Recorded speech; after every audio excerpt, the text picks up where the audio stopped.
नमस्कार प्रिय दर्शक बंधु, आज आपण मानक पई आम पुराण गंठी कार्यक्रम रे आज्ञा अति चमत्कार प्रसंगटे नहींछु। हाँ, नुआ कथा पुराणर कथा कौन बाल्यावस्था रे पाप दंडनीय नुहे कहीं। सृष्टि रे प्रत्येक जीव निज निजर कर्म अनुसार फल पाती। पाप कर्म पाई पाप फल एवं पुण्य कर्म पाई पुण्य फल। जेमिति कर्म को सेमिति फल। देखी चाही बाबू गछरु तोल। आंब गछरे आंब फलिबो ना, आंब गछरे कोन पणस फलिबो कि? जे पाप करिवो से केबे पुण्य फल पाइबो कि नहीं? आज्ञा भागवत कहि नांती कर्म करिवो नाना मते फलिबो कर्मर आयते। गोविंद गोविंद गोविंद पदु गणुछि मकरंद। किंतु आज्ञा आम भारतीय संविधान रे यार व्यतिक्रम करा जाइछि। कौन आम संविधान रे नियम अछि 14 वर्षरु कम बालक बा बालिका जदि कौनसी अपराध करती ताले से अपराध धर्तव्य नुहे बा दंडनीय नुहे। आज्ञा कथाटा आपन को ठीक लगुछि? पाप तो पाप, पुण्य तो पुण्य। पाप पाई नरकदंड, पुण्य पाई वैकुंठर स्थान। पुणी एथिरे पक्षपातिता कौन? बालक माने अपराध कले दंड नहीं, बड़ माने अपराध कले दंड। आज्ञा काहेकि संविधान रे एमिति एक विचित्र व्यवस्था कहीं करा जाइछि? बाल्या अवस्था रे पाप कौन दंडनीय नुहे? एमिति अनेक प्रश्न को नहीं आज आम पुराण गंठी रे गंठी पड़ी। बाल्यावस्था रे पाप दंडनीय नुहे कहीं। आसंतु पुराण चर्चा को जीवा एवं ए गंठी को खोलिबा। श्री श्री ठाकुर अभिराम परमहंसंकर सुंदर पद कौन बोले अभिराम भाई, बोले अभिराम भाई कर्म करी फल साधु जने कर्म करी फल रखिछि भुंजीव आस मदन गोपाल। राधे गोविंद जय श्री राधे गोविंद, राधे गोविंद जय श्री राधे गोविंद। कर्मानुसारे फल आमे जीव प्रत्येक दैनंदिन जीवन रे अनेक कर्म साधन करती। से किछि पाप कर्म थाए, किछि पुण्य कर्म मध्य थाए। तेणु पाप कर्म पे आमे दंड पाइबा एकांत वांछनीय। किंतु आम आर्य संस्कृति परंपरा एवं आम संविधान, आम पुराण, आम संस्कृति, आम परंपरा को नहीं समृद्ध। संविधान रे स्वतंत्र भाव आईन अच्छी 14 वर्षरु कम बालकों पाई अपराध दंडनीय नुहे कहीं। आज्ञा ए संपर्क रे कौन रही पुराण पृष्ठार कथा जानिबा। राजर्षि जनकंकर पूर्वपुरुष महर्षि कृतिहा, जे कृतिहा ऋषिंकर पुत्र कृतकेशी दिने जमपुर रे जम आसन अलंकृत करथिले। पूर्व अध्याय आमे से ए संपर्क आलोचना करिथिलु। ए कृतिहा महर्षि थिले अत्यंत धर्मात्मा, पुण्यात्मा, तपोनिष्ठ। जीवन सारा भगवत चिंता चेतना भितर निजक अनुप्राणित करी जीवन को उत्सर्ग करिथांती। केबे भी कहारे अमंगल चिंता करि नांती, केबे भी कोनोसी पाप कर्म रे लिप्त हेई नांती। सदा सर्वदा भगवताश्रित हुंती। ए कृतिहा महर्षि उत्तंग वन रे 14 मनु पर्यंत तपस्या आचरण करी दीर्घ जीवन प्राप्त होइतिले। हाँ, हजार हजार वर्ष पर्यंत बंची रहितिले। किंतु जेहेतु मर्त्यर मानव ना, मृत्यु अवसंभावी।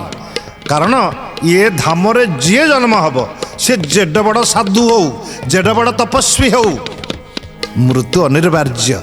दिन ना दिने ए पृथ्वी विदाय नब। आपण मानकर श्रीमद् भगवत गीतार भगवान कृष्ण अर्जुन को कहिछंती, द्वितीय अध्याय सांख्य योग 27 नंबर श्लोक। कौन कहिछंती आज्ञा?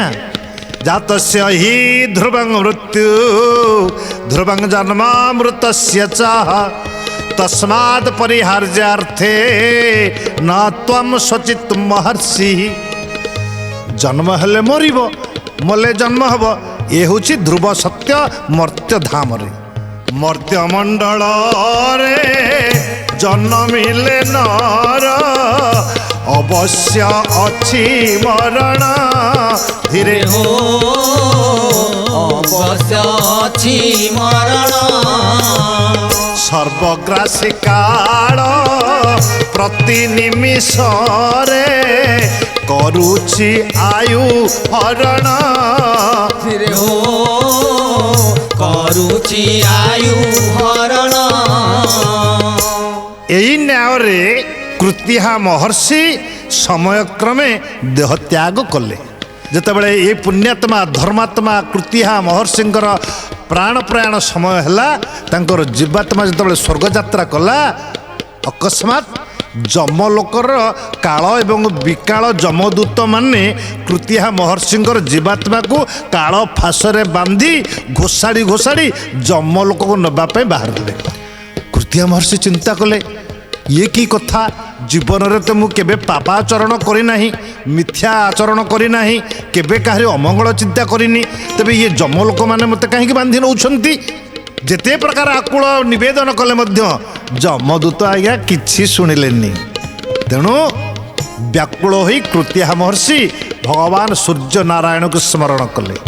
हे सूर्य सहस्रांशु तेजोराशि जगतपते अनुकंपा इमांग भक्त्या गृहणार्घ्य दिवाकर।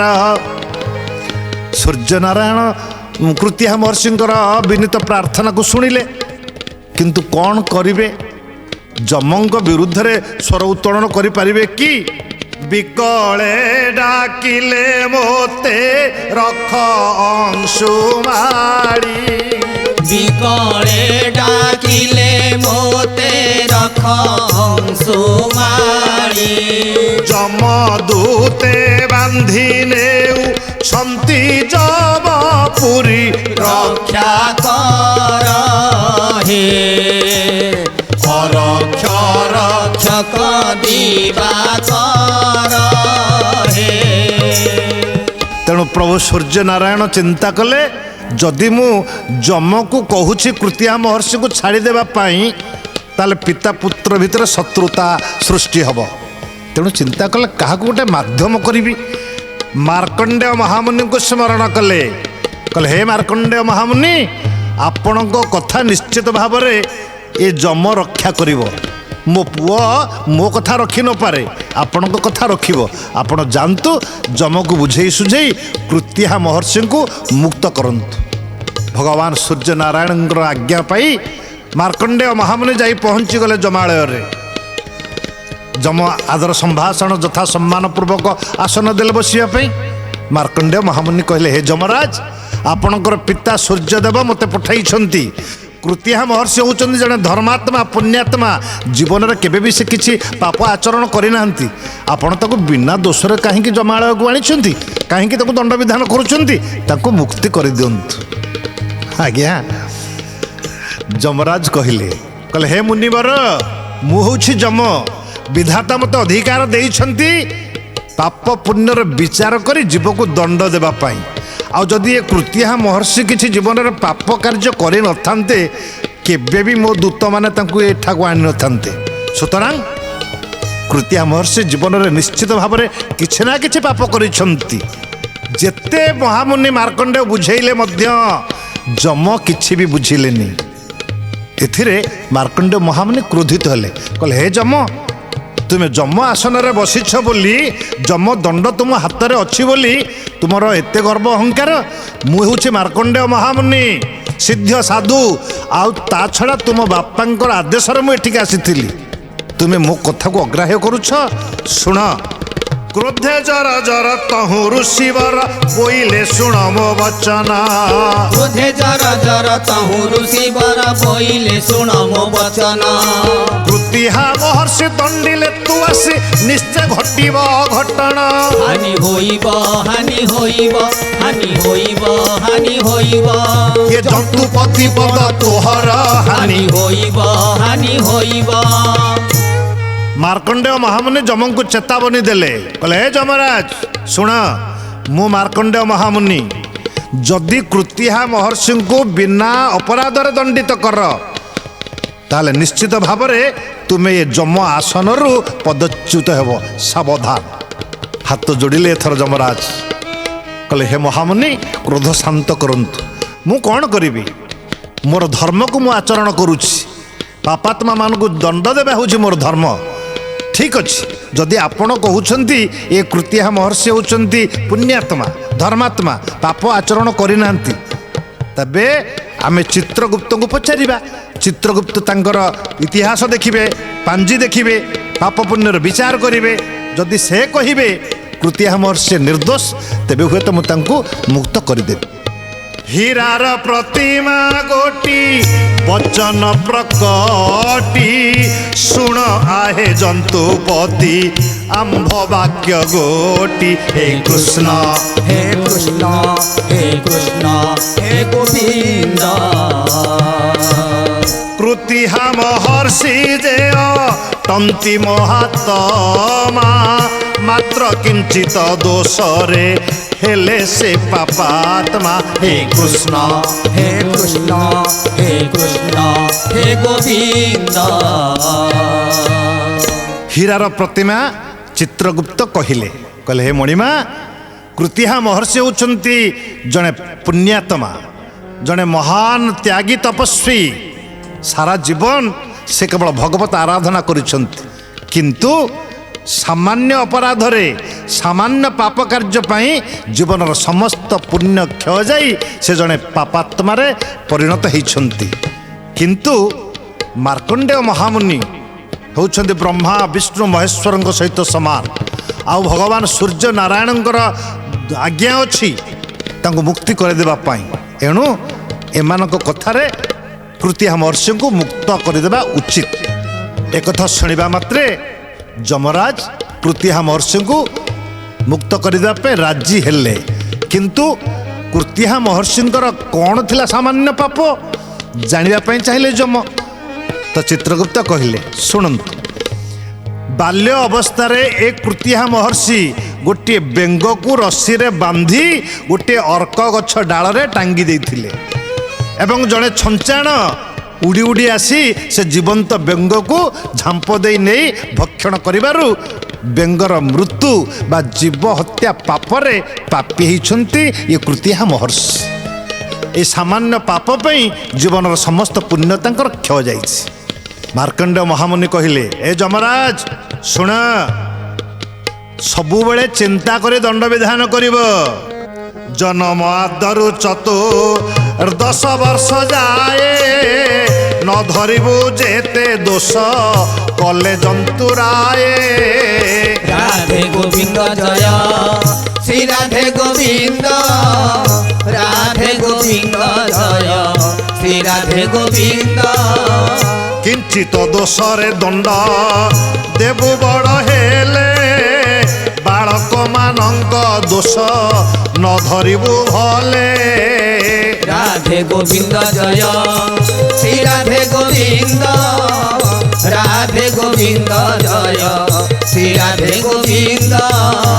সুতরাং মহামুনি মার্কণ্ডଙ୍କ বাক্য অনুসারে বাল্য অবস্থায় পাপ দণ্ডনীয় নুহে 14 ବର୍ଷ পর্যন্ত। এ সম্পর্কে পুরাণ পৃষ্ঠারে আহুরি গোটে সুন্দর রোচক কথা ଅଛି আজ্ঞা। କ'ଣ? ମାଣ୍ଡବ୍ୟ ବୋଲି ଜଣେ ଋଷି ଥିଲେ, ଅତ୍ୟନ୍ତ ତପନିଷ୍ଠ ସତ୍ୟବାଦୀ ଋଷି। ସଦା ସର୍ବଦା ତପ ଆଚରଣ କରନ୍ତି ଭଗବାନଙ୍କର ନାମରେ। ଦିନେ ରାଜକୋଷାଗାରରୁ ଚୋରମାନେ ଚୋରି କରି ଚୋରି ଦ୍ରବ୍ୟ ଗୁଡ଼ିକ ନେଇଯାଉଥିବା ବେଳେ ଧରା ପଡ଼ିବା ଭୟରେ ଏ ମାଣ୍ଡବ୍ୟ ଋଷିଙ୍କ ଆଶ୍ରମରେ ପକାଇ ଦେଇ ଚାଲିଗଲେ। ମାଣ୍ଡବ୍ୟ ଋଷି ତପ ଆଚରଣ କରୁଛନ୍ତି, ସେ ବା କାହିଁକି କଥା ସବୁ ଜାଣିବେ? ରାଜ କର୍ମଚାରୀ ମାନେ ଚୋରକୁ ଖୋଜି ଖୋଜି ଆସି ପହଞ୍ଚିଗଲେ ମାଣ୍ଡବ୍ୟ ଋଷିଙ୍କ ଆଶ୍ରମରେ। ଦେଖିଲେ ଆଶ୍ରମ ଭିତରେ ସବୁ ଅଳଙ୍କାର ଗୁଡ଼ାକ ପଡ଼ିଛି, ଧନରତ୍ନ ଗୁଡ଼ିକ ପଡ଼ିଛି, ଚୋରି ଦ୍ରବ୍ୟ ଗୁଡ଼ିକ ପଡ଼ିଛି। ତେଣୁ ରାଜକର୍ମଚାରୀ ମାନେ ଚିନ୍ତା କଲେ ଏ ମାଣ୍ଡବ୍ୟ ଋଷି ହେଉଛନ୍ତି ଚୋର, ମିଛରେ ଗୋଟେ ତପସ୍ୟା କରୁଛନ୍ତି ଏଠି, ସବୁ ଚୋରି ଜିନିଷ ଗୁଡ଼ାକ ତ ତାଙ୍କରି ଆଶ୍ରମରେ ଅଛି ନା। ତେଣୁ ମାଣ୍ଡବ୍ୟ ଋଷିଙ୍କୁ ବାନ୍ଧି ନେଇ ରାଜକର୍ମଚାରୀ ମାନେ ନେଇ ରାଜାଙ୍କ ନିକଟରେ ପହଞ୍ଚେଇ ଦେଲେ। ବୁଲି ବୁଲି ଶେଷ ରାଜକର୍ମଚାରୀ ଆଶ୍ରମେ ପ୍ରବେଶ ହେଲେ। ଆଶ୍ରମେ ପ୍ରବେଶ ହେଲେ, ଆଶ୍ରମେ ପ୍ରବେଶ ହେଲେ। ଚୋରି ଯାଇଥିବା ଧନରତ୍ନ ସବୁ ଆଶ୍ରମେ ଅଛି ଦେଖିଲେ। ଆଶ୍ରମେ ଅଛି ଦେଖିଲେ, ଆଶ୍ରମେ ଅଛି ଦେଖିଲେ। ମାଣ୍ଡବ୍ୟ ଋଷିଙ୍କୁ ଯେତେବେଳେ ଧରି ନେଇ ଚୋରି ଦ୍ରବ୍ୟ ସହିତ ରାଜାଙ୍କ ନିକଟରେ ପହଞ୍ଚେଇ ଦେଲେ, ରାଜା ଦେଖିଲେ ଜଣେ ତପସ୍ୱୀ ସାଧନାରତ ବାବାଜୀ, ଇଏ କ'ଣ ସତରେ ଚୋରି କରିଛନ୍ତି? ଯେତେବେଳେ ରାଜକୋଷାଗାରରୁ ଚୋରି ଯାଇଥିବା ସମସ୍ତ ଦ୍ରବ୍ୟ ଗୁଡ଼ିକୁ ରାଜା ଦେଖିଲେ, ନିଃସନ୍ଦେହରେ ବିଶ୍ୱାସ କଲେ ଏ ତପସ୍ୱୀ ନିଶ୍ଚିତ ଭାବରେ ଜଣେ ଚୋର ଏବଂ ଭଣ୍ଡ ସାଧୁ। ଚୋରି କରନ୍ତି ରାତିରେ ଏବଂ ମିଛରେ ମିଛରେ ତପସ୍ୟା ଆଚରଣ କରନ୍ତି। ତାଙ୍କୁ ଦଣ୍ଡ ବିଧାନ କରାଯିବା ନିଶ୍ଚିତ ଭାବରେ ଉଚିତ। ଗୋଟେ ଶ୍ଲୋକ କହୁଛି ଆଜ୍ଞା, ଅଶକ୍ତ ତସ୍କର ସାଧୁ କୁରୁପାଚ ପତିବ୍ରତା ରୋଗୀ ଚ ଦେବତା ଭକ୍ତ ବୃଦ୍ଧା ବେଶ୍ୟା ତପସ୍ୱିନୀ। ରାଜା କହିଲେ, ଏ ବାବାଜୀ, ଏ ସାଧୁ, ଛି ଛି, ତମେ ଜଣେ ସାଧୁ ହେଇ ଗୋଟେ ବାବାଜୀ ହେଇ ତମେ ଏଇ ଚୋରି କାର୍ଯ୍ୟ କରୁଛ, ହୀନ କାର୍ଯ୍ୟ କରୁଛ, ପାପ କାର୍ଯ୍ୟ କରୁଛ, ତମକୁ ଟିକେ ଲଜ୍ଜା ଶରମ ଲାଗୁନି? ତମେ ଉଚିତ ଦଣ୍ଡ ପାଇବା ଦରକାର। ଦେଖ ମୁଁ ତୁମକୁ କି ଦଣ୍ଡ ଦଉଛି। ରାଜା ରାଜକର୍ମଚାରୀ ମାନଙ୍କୁ ନିର୍ଦ୍ଦେଶ ଦେଲେ, କର୍ମଚାରୀ ମାନେ ନେଇଯାଅ ଏଇଟାକୁ, ଶୂଳିରେ ବସେଇ ୟାକୁ ମୃତ୍ୟୁଦଣ୍ଡ ଦିଅ। ରାଜାଦେଶ ଶିରୋଧାର୍ଯ୍ୟ। ରାଜକର୍ମଚାରୀ ମାନେ ମାଣ୍ଡବ୍ୟ ଋଷିଙ୍କୁ ନେଇ ଶୂଳି ଖୁଣ୍ଟରେ ବସେଇ ଦେଲେ। ତଥାପି ଅବିଚଳିତ ସ୍ଥିର ଭାବରେ ଅଛନ୍ତି ମାଣ୍ଡବ୍ୟ ଋଷି, ଭଗବତ ଆରାଧନା କରୁଛନ୍ତି, ତପସ୍ୟା ଆଚରଣ କରୁଛନ୍ତି। ଶୂଳି ଆଜ୍ଞା ଭେଦ କଲାଣି ସର୍ବାଙ୍ଗ ଶରୀରକୁ। ରାଜକର୍ମଚାରୀ ମାନେ ରାଜାଙ୍କର ଆଦେଶ ଅନୁସାରେ ଶୂଳ ଭେଦ କରାଇଲେଣି। କିନ୍ତୁ ଅହୋ ଆଶ୍ଚର୍ଯ୍ୟମ୍, ଭଗବତ କରୁଣା ଦେଖନ୍ତୁ ଆପଣମାନେ। ଯେ ପ୍ରକୃତରେ ଭଗବାନଙ୍କର ଶ୍ରୀପଦ ପଙ୍କଜରେ ସମର୍ପିତ ହେଇଥିବ ନା, ମୃତ୍ୟୁ କେବେ ବି ତାକୁ ଛୁଇଁ ପାରିବନି।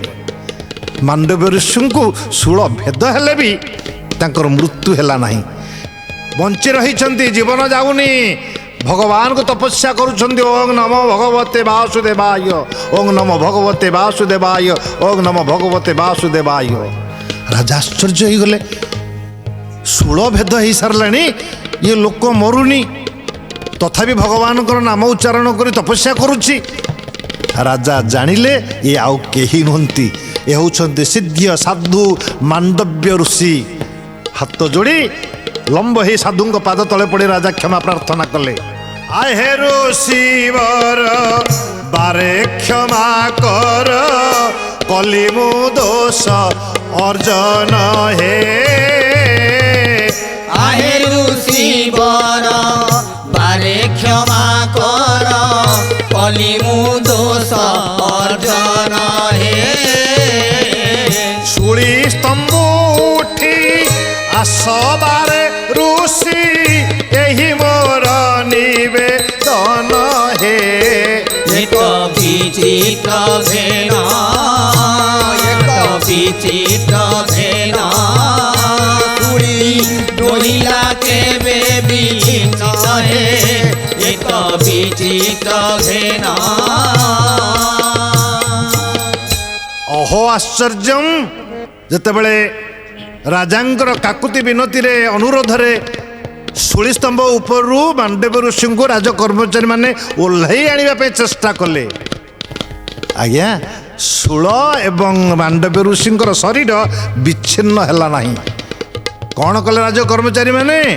ନିରୁପାୟ ହୋଇ ମାଣ୍ଡବ୍ୟ ଋଷିଙ୍କର ମଳଦ୍ୱାର ନିକଟରୁ ସେ ଶୂଳକୁ ଛେଦନ କଲେ। ଅର୍ଥାତ୍ ଏ ଶୂଳର ଅଗ୍ରଭାଗ ଯାହାକୁ କୁହନ୍ତି ଅଣି, ଏ ଅଣିକୁ ଶରୀରରେ ବହନ କରି ମାଣ୍ଡବ୍ୟ ସମସ୍ତ ତୀର୍ଥ ପର୍ଯ୍ୟଟନ କଲେ। ଶେଷରେ ମାଣ୍ଡବ୍ୟ ଋଷି ଯାଇ ଯେତେବେଳେ ଜମାଳୟରେ ପହଞ୍ଚିଲେ ଯମଙ୍କୁ କହିଲେ ଏ ଯମରାଜ ମୋର ଜୀବନରେ କ'ଣ ମୁଁ ଅପରାଧ କରିଥିଲି କାହିଁକି ମୋତେ ଶୂଳିଦଣ୍ଡ ମିଳିଲା ଆଉ ଏ ଶୂଳିର ଅଣିଭାଗକୁ ଧରି ମୁଁ କାହିଁକି ଜୀବନ ସାରା ବୁଲିଲି। ଯମରାଜ କହିଲେ ଶୁଣନ୍ତୁ ଆପଣ ବାଲ୍ୟକାଳରେ ଗୋଟିଏ ଝିଣ୍ଟିକାର ମଳଦ୍ୱାରରେ କଣ୍ଟାଟିଏ ଫୋଡ଼ି ତାକୁ ମୃତ୍ୟୁଦଣ୍ଡ ଦେଇଥିବାରୁ ଆପଣ ଏ ଜୀବନରେ ଏ ପ୍ରକାର ଦଣ୍ଡର ଅଧିକାରୀ ହେଲେ। ତେଣୁ ମାଣ୍ଡବ୍ୟ ଋଷି କହିଲେ ଏ ଯମରାଜ ବାଲ୍ୟା ଅବସ୍ଥାରେ ମୋର ହିତାହିତ ବୁଦ୍ଧି ବିବେକ ଜ୍ଞାନ ଥିଲା କି ବାଲ୍ୟା ଅବସ୍ଥାରେ ପାପ କ'ଣ ଦଣ୍ଡନୀୟ କି? ଶୁଣ ମନେ ରଖ ନିର୍ଦ୍ଦୋଷରେ ମୋତେ ତମେ ଦଣ୍ଡ ଦେଇଛ ତେଣୁ ମୁଁ ତୁମକୁ ଅଭିଶାପ ଦେଉଛି ତମେ ଶୂଦ୍ର ଯୋନିରେ ଜନ୍ମ ହେବ। ମାଣ୍ଡବ୍ୟ ଋଷିଙ୍କ ଅଭିଶାପରେ ଯମ ଶୂଦ୍ର ଯୋନିରେ ଅର୍ଥାତ୍ ଗୋଟିଏ ଦାସୀ ଗର୍ଭରୁ ଜନ୍ମ ହେଲେ ସେ ହେଲେ ବିଦୁର ମହାଭାରତର ବିଦୁର। ଆଜ୍ଞା ମାନେ ଆମ ପୁରାଣର ଗଣ୍ଠି ଥିଲା ବାଲ୍ୟାବସ୍ଥାରେ ପାପ ଦଣ୍ଡନୀୟ ନୁହେଁ କାହିଁକି। ଆମ ପୁରାଣ ଆମ ସଂସ୍କୃତିକୁ ଆଧାର କରି ବାଲ୍ୟାବସ୍ଥାରେ 14 ବର୍ଷରୁ କମ୍ ବାଳକ ବାଳିକାମାନଙ୍କ ପାଇଁ ପାପ କେବେ ବି ଦଣ୍ଡନୀୟ ନୁହେଁ। ଆସନ୍ତୁ ଆଜିର ପୁରାଣ ଚର୍ଚ୍ଚାରୁ ଆମେ ଶିଖିଲେ କ'ଣ ବାଲ୍ୟାବସ୍ଥାରେ ବା ଅଣହେତୁ ବୟସରେ ଯଦି କେହି ପିଲା କିଛି ଭୁଲ କରେ କେବେ ବି ତାକୁ ଦଣ୍ଡ ଦେବେନି ଆଜ୍ଞା। ହଁ ଆମ ପୁରାଣ ଆମ ସଂସ୍କୃତିକୁ ଆଧାର କରି ଆମ ସମ୍ବିଧାନରେ ମଧ୍ୟ ଏ ଆଇନ ପ୍ରଯୁଜ୍ୟ ଅଛି। ତେଣୁ ଆଜ୍ଞା ମାନେ ପିଲାମାନଙ୍କୁ କେବେ ଦଣ୍ଡ ଦେବେ ନାହିଁ।